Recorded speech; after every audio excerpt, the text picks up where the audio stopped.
Assalamu alaikum. My name is Dr. Mohammad Asad Mahmood and today I will present you how to take pediatric history. Whenever हमारे पास जब भी कोई भी patient present करेगा ward के अंदर या कहीं भी, तो सबसे पहले हम पेशेंट का लेते हैं बायोडाटा। पीडियाट्रिक हिस्ट्री में फर्स्ट ऑफ ऑल पेशेंट का बायोडाटा,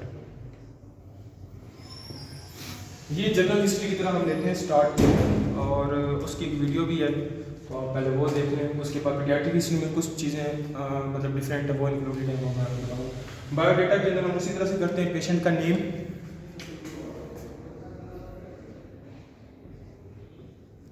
उसके बाद हम पेशेंट का फादर नेम, पेशेंट का नेम पूछते हैं हमने, पेशेंट का फादर नेम, पेशेंट की एज, इसके बाद पेशेंट का एड्रेस, पेशेंट कहाँ से आया हमारे पास, and last one is patient का mode of admission. Mode of admission के अंदर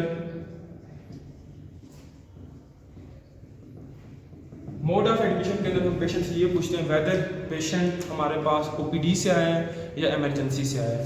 ठीक है, ये सारी चीज़ें हमारी इंक्लूड हो जाती हैं बायोडाटा के अंदर। बायोडाटा के बाद हमारे पास जो नेक्स्ट थिंग आती है वो हमारे पास होती है चीफ कंप्लेंट।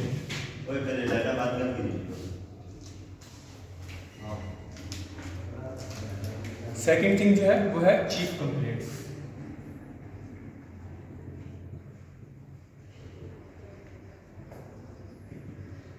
चीफ कंप्लेंट्स हमारे पास वो कंप्लेंट्स होती हैं जिनके साथ हमारे पास पेशेंट प्रेजेंट करता है, और चीफ कंप्लेंट्स को हम हमेशा क्रोनोलॉजिकल ऑर्डर के अंदर लेते हैं। अब ये क्रोनोलॉजिकल ऑर्डर क्या होता है? क्रोनोलॉजिकल ऑर्डर हमारे पास वो ऑर्डर है कि जो डिजीज़ हमारे पास पेशेंट को सबसे पहले हुई थी या जो डिजीज़ उसकी पुरानी है उसको हम फर्स्ट ऑफ ऑल लिखेंगे, और उसके बाद जो डिजीज़ उसको बाद में या कोई डिफरेंट डिजीज़ के बाद में सिम्टम आते गए वो लिखते जाएंगे। लाइक हमारे पास पेशेंट आता है, वो हमें कहता है कि यार कि मुझे जो फीवर है वो 10 डेज से और वॉमिट जो है वो 7 डेज से है। तो फीवर हमारे पास पुराना है, सबसे पहले हम फीवर लिखेंगे, फीवर 10 डेज से है, वॉमिट 7 डेज से।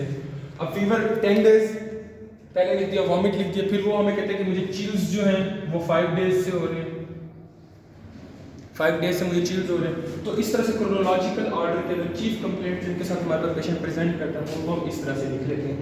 नेक्स्ट थिंग जो हमारे पास आती है वो होती है हमारे पास history of present illness. History of present illness के अंदर हम पेशेंट से पूछते हैं कि उसको अभी वही चीफ कंप्लेंट की तरह जिस तरह से उसको अभी जो प्रॉब्लम है हम उनको और ज़्यादा इलेबोरेट करते हैं। उसके लिए एक फार्मूला है, वो है ओडी पारा। ये एक निमोनिक है हमारे पास, ओडी पारा। ओडी से हम ऑनसेट, उस डिजीज का ऑनसेट कब होता है, उसका ड्यूरेशन, उसके बाद ड्यूरेशन पूछने के बाद उसकी इंटेंसिटी कितनी है। अच्छा, ऑनसेट हो गया, ड्यूरेशन हो गया, इंटेंसिटी हो गया, और उसके बाद उसकी एसोसिएटेड फैक्टर,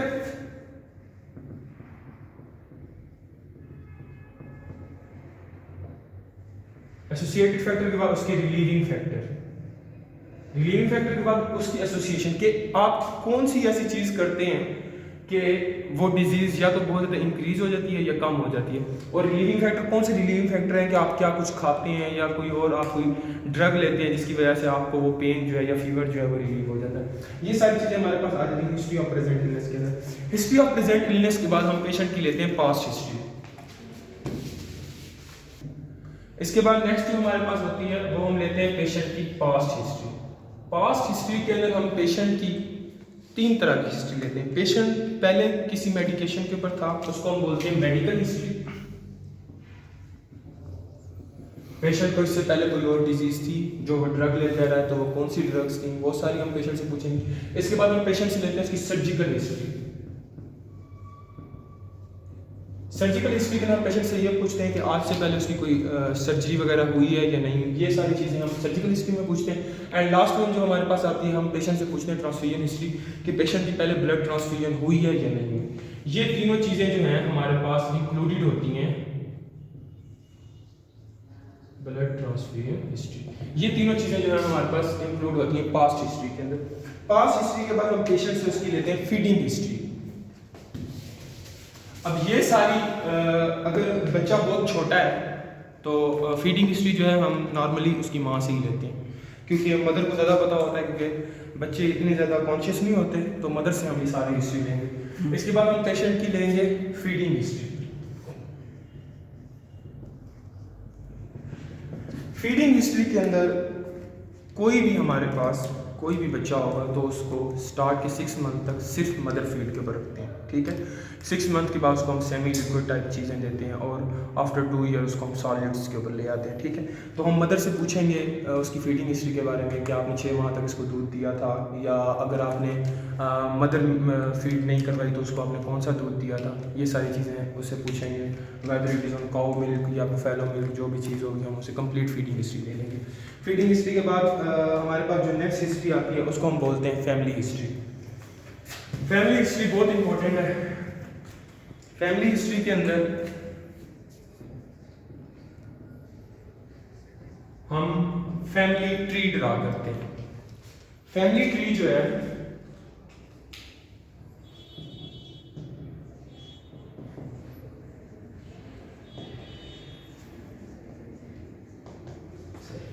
अब फैमिली हिस्ट्री के अंदर, अब फैमिली ट्री के अंदर हम मदर के लिए सर्कल लगाते हैं, ये मदर है, और फादर के लिए हम इस तरह का बॉक्स बनाते हैं, और इन दोनों बॉक्सेस के दरमियान हम एक लाइन पुट कर देते हैं, ठीक है। ये मदर है, ये फादर है, ठीक होगा। अगर मदर और फादर की कजन मैरिज है, ठीक है, अगर ये कजन मैरिज है तो हम एक लाइन और ड्रॉ कर देंगे। Double line is for cousin marriage, अगर मदर और फादर आपस में कजन है। इसके बाद हम लोग अब उनके बच्चों को ड्रॉ करेंगे कि उनके कितने बच्चे। फॉर एग्जाम्पल, अब ये हमारे पास एक कपल आया है या मदर आई है, उसने हमें कहा है कि मेरे 4 बच्चे हैं, ठीक है। तो सबसे पहले जो बड़ा बेटा होगा या बेटी होगी, अगर मदर आपको इसलिए देती है कि मेरा सबसे पहले बेटा है, तो आप उसके बेटे के लिए एक बॉक्स बना देंगे। आपने बॉक्स बना दिया, आपने बेबी बॉय है उसके लिए ये जो है साइन है। अब आपने नेक्स्ट उससे उस बेबी की एज पूछनी है। जैसे फॉर एग्जांपल आपको मदर कहती है कि जो मेरा बड़ा बेटा है उसकी एज है 14 ईयर। अच्छा, अब आपने उस पेशेंट की एज लिख देनी है, ये 14 ईयर आ गया। 14 ईयर उसकी एज लिखने के बाद आपने मदर से उससे ये पूछना है कि उसको कोई डिजीज है या नहीं। अगर आपको मदर कहती है कि हाँ मेरे बेटे को डिजीज है, लाइक उसको थैलेसीमिया मेजर है, तो आप उसकी एज के नीचे उस डिजीज को मेंशन करेंगे।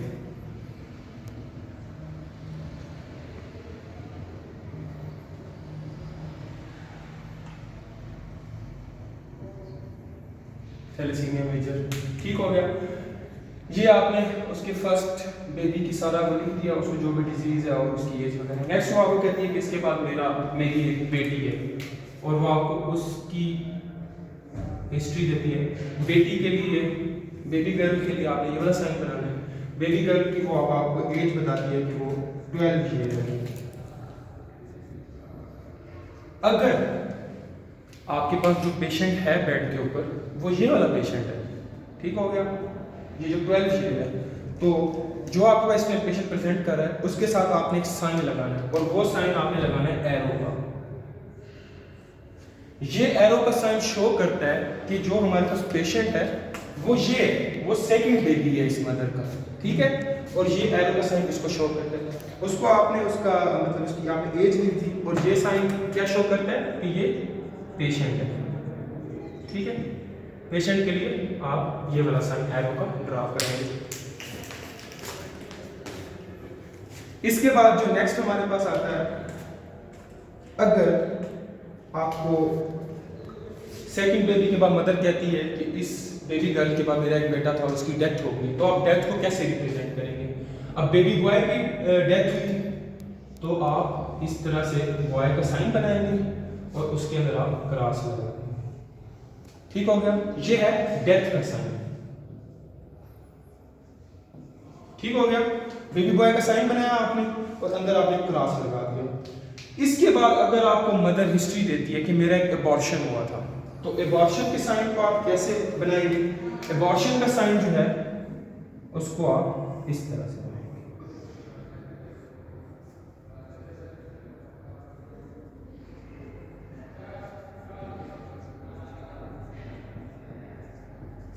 ठीक है, ये है हमारे पास साइन ऑफ एबॉर्शन। अब डेथ उसकी किस एज में हुई थी, आपने वो एज भी नीचे लिखी है। लाइक वो कहती है कि 9 साल का था ये बच्चा, ठीक है, तो आपने यहाँ पर लिख देंगे, ठीक हो गया। और उस बेबी का क्योंकि एबॉर्शन हुआ है तो आपने उसको ये साइन बना देना, ठीक हो गया। ये मदर का साइन है, ये फादर का साइन है। डबल साइन इज कॉल्ड, अगर डबल साइन हम तब लगाएंगे जब कजन मैरिज होगी। कजन मैरिज के लिए डबल साइन आ गया। उसके बाद आपने ये बेबी ड्रॉ की है, बेबी बॉय है, 14 ईयर एज है, उसको कोई भी डिजीज आपने डिजीज लिख दी। उसके बाद आपके पास जो पेशेंट है वो बेबी गर्ल है, तो पेशेंट के लिए आपने ये वाला साइन बना दिया, ठीक है, उसकी एज लिख दी। डेथ हुई है एक बेबी की, बेबी बॉय था, बेबी बॉय का साइन बना, अंदर आपने क्रॉस जो है ये डेथ को रिप्रेजेंट करता है, आपने नीचे एज लिख दी। और ये जो हमारे पास लास्ट वन जो ये वाला है, ये हमारे पास है साइन ऑफ एबॉर्शन, जिसके अंदर आपने इस तरह एक बॉक्स बना हुआ है क्रॉस करके, ये हमारे पास क्या है, sign of abortion.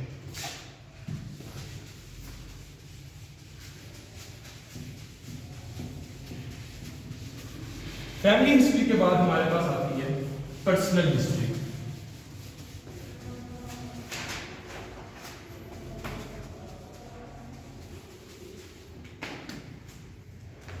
Personal history बहुत इंपॉर्टेंट होती है।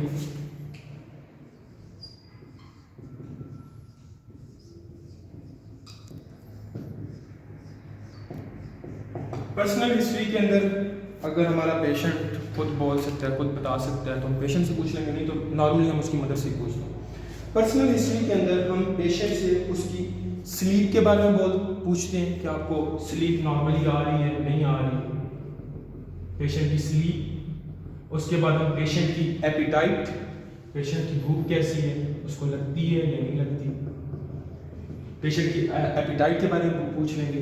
उसके बाद पेशेंट की हम पूछेंगे बाउल हैबिट्स के बारे में, पेशेंट की बाउल हैबिट्स, पेशेंट की मिस्चुरेशन,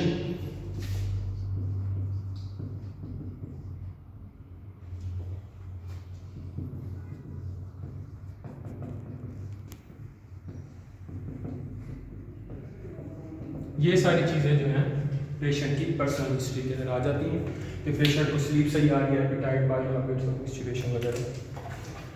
इसके बाद नेक्स्ट जो थिंग हमारे पास आती है वो होती है socio economic history.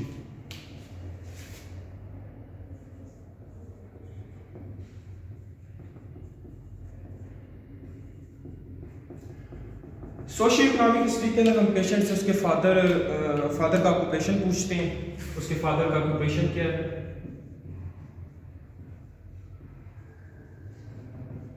Father occupation पूछते हैं हम। फादर ऑक्यूपेशन को पूछने के बाद हम पेशेंट से उससे पूछते हैं कि आपका घर कैसा है, घर के अंदर रूम्स कितने हैं, ठीक है, और आपके घर के अंदर कितने मेंबर्स हैं, कितने मेंबर्स रह रहे हैं रूम्स के अंदर।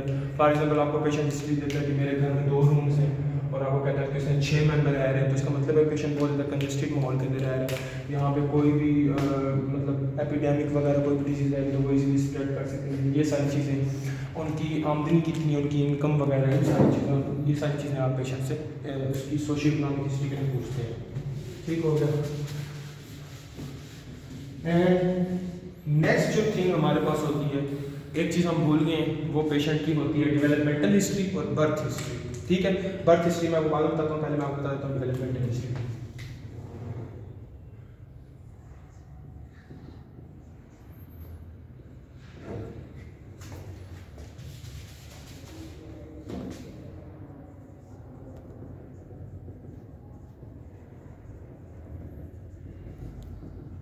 डेवलपमेंटल हिस्ट्री जो होती है ये हम मदर से लेते हैं। डेवलपमेंटल हिस्ट्री के अंदर हम मदर से पूछते हैं, मतलब हम पेशेंट के मोटर एक्शंस के बारे में पूछते हैं। मोटर के अंदर हम पेशेंट की नेक होल्डिंग के बारे में पूछते हैं कि नेक होल्डिंग कब हुई थी। 3 मंथ के अंदर हमारे पास नेक होल्डिंग स्टार्ट हो जाती है।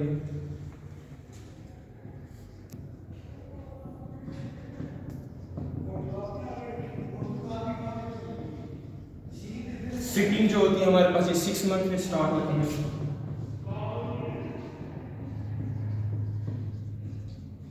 और स्टैंडिंग विद सपोर्ट ये 10 मंथ में स्टार्ट होती है।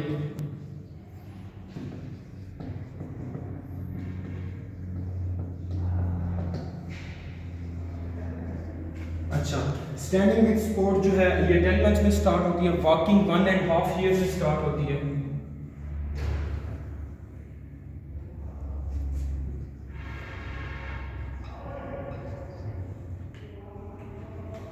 और वॉकिंग 1.5 ईयर में स्टार्ट होती है। स्माइल पेशेंट की 2 मंथ में स्टार्ट होती है।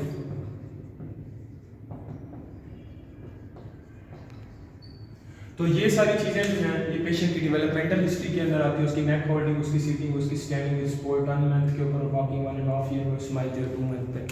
लास्ट थिंग जो हमारे पास रह गई थी वो हमारे पेशेंट से लेते हैं उसकी बर्थ हिस्ट्री, जो कि हम उसकी मदर से लेते हैं।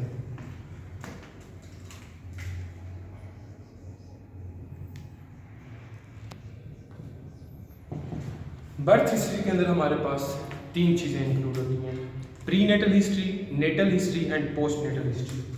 फर्स्ट ऑफ ऑल पेशेंट की प्री नेटल हिस्ट्री।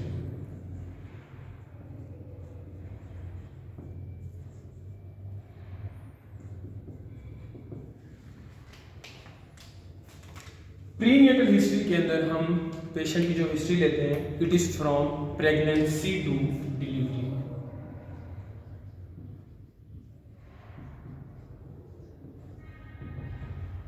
प्रेगनेंसी से टू डिलीवरी मदर के साथ जो जो इवेंट्स हुए होते हैं, हम मदर से वो पूछते हैं। लाइक हम मदर से पूछते हैं कि आपकी रूबेला वैक्सीनेशन हुई थी, उसका कंप्लीट वैक्सीनेशन का चार्ट। नॉर्मल लैंग्वेज के अंदर हम मदर से पूछ लेते हैं कि जब आप प्रेग्नेंट थी आपके हॉस्पिटल के विजिट कंप्लीट हुए थे, हॉस्पिटल विजिट्स के बारे में पूछते हैं।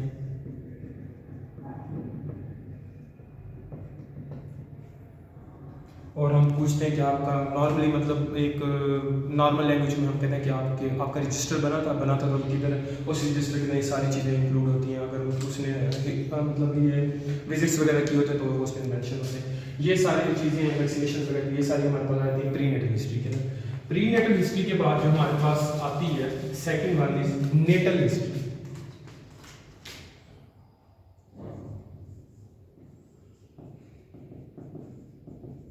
नेटल हिस्ट्री के अंदर हम पेशेंट से ये पूछते हैं कि आपकी डिलीवरी कहाँ हुई थी, whether it is in hospital और इन home.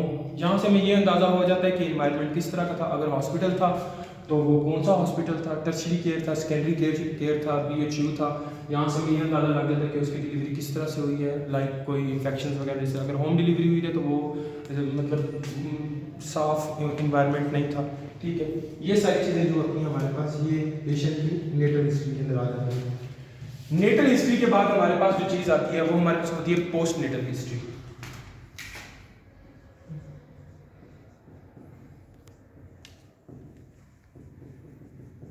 And post natal history के अंदर आफ्टर डिलीवरी हम मदर से पूछते हैं